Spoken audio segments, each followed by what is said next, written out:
all doing? And welcome to this app review or Mac app review. And this is for this app called Analog. Every now and again, I'm quite fortunate enough to be able to get sent these sort of apps to have a quick play with them and have a look and review them, see what I think. And this one, Analog, I thought was sort of worth your while, so you can make your own mind up. If you look over here, the price is quite expensive for what it is, and basically it's a bunch of filters and borders and very, very basic editing tools. However, if you're not great with other apps, you can make some of your images look really, really professional, and that's why I thought that it is sort of worth some people's while. So anyway, we'll go over and we'll have a look, and I'll show you the basics or it is really basic on how to use it. Yeah, you can choose for yourself, but I thought it was worth a look. So let's go over and have a look. Okay, so here we are in the Analog app. As you can see, it is very, very basic. You just drag and drop your photos from your desktop or from whatever folder to this position here, and then you select your filters over this right hand side here.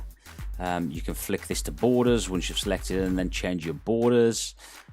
Also, some command and 2 will change to borders, command and 1 if you prefer sort of shortcut keyboard shortcuts. So let's drag a file over and let's have a play with it, or drag an image over, should I say. So I just dragged and dropped this image, and this is a free image from a place called birthdaycards.net. They have some good images there, so go and have a look. I'll put that in the description as well. I don't want to use free stuff from places and not give them credit for it. So as I said, I could just select whatever filter I want to apply to this image, and then I get this little toolbar pop up on the bottom of my screen right here. So this on the left hand side, the Analog logo, is just toggling processing, so it'll show you what with it lit, it'll show you what the filter is like. So if I use this golden arrow, it's quite prominent. In fact, let's use this purple haze, that's quite prominent. So as you can see, that's with the filter and that's without the filter, and I think you could also press M on your keyboard as well. Yeah, so just press M on your keyboard or toggle this on and off to see what the filter's like. If you're not happy with the filter, there's no undo button, it's just choose another filter or go back to the original little placeholder here. Once you've selected a filter like so, let's use this red scale filter right here. The next thing along on our toolbar is this little adjustment filter.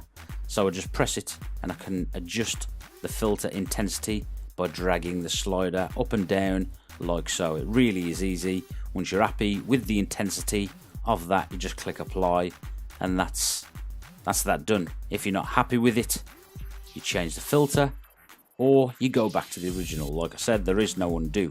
You can also crop an image, so you just drag and just go through that again, crop here, little crop button, drag the toolbar or the points out like so to what you want to crop it to, and then click apply, and you will crop that image to what you want to do. Like I said, there's no undo. If you want to uncrop it or you're not happy with something, click the crop button again and then change your image back to, or uncrop the image as the case may be.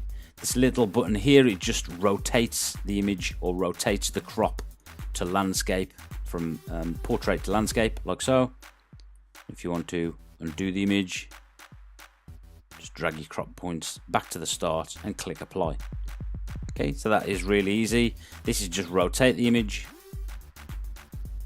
So rotate the image around 360 degrees. And this, once you've completed the image, you just click share your image, and you can share it. You can either save it as and save it to a location on your Mac.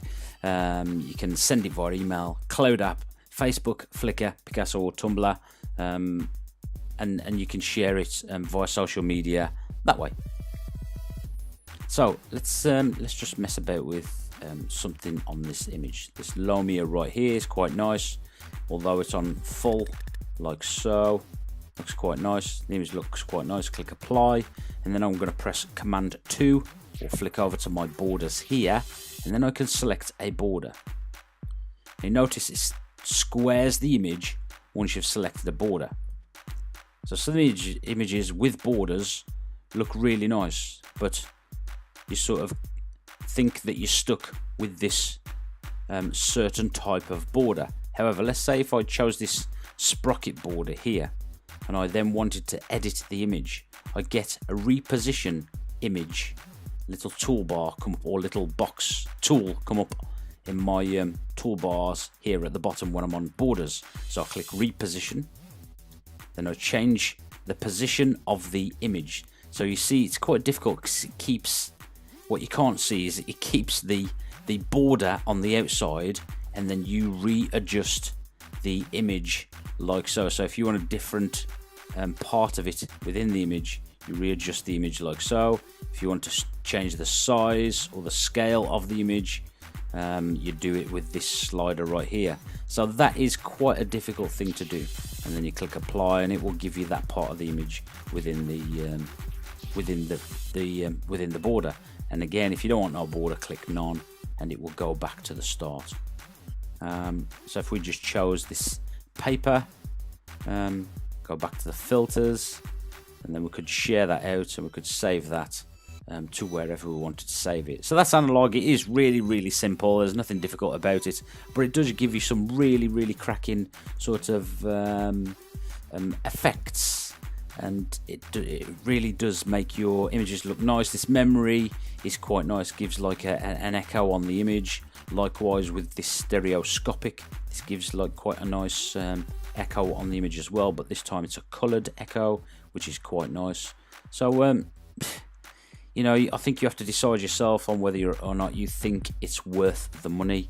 But I think if you're not really good with, you like effects but you're not good at applying them, then this is ideal for you. So I hope this you enjoyed this sort of review, and I'll be back soon with more tutorials. Catch you soon.